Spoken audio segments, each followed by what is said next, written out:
How to type in Igbo with your phone. If you are using an Android phone, go to Google Play Store, download Microsoft Swift keyboard or G keyboard, that is Google keyboard. Then set up the languages you want to type in. So select Igbo as one of the languages you can type in.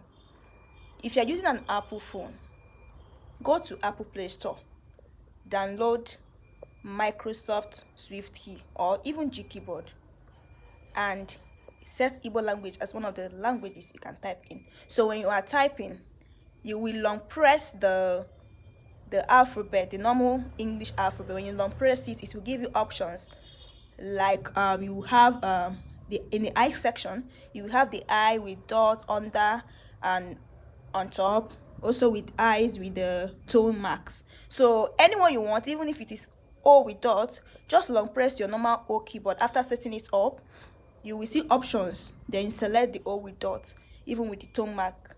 I hope this helps. I still remain your favorite Igbo language teacher. Kindly subscribe to my YouTube channel for more.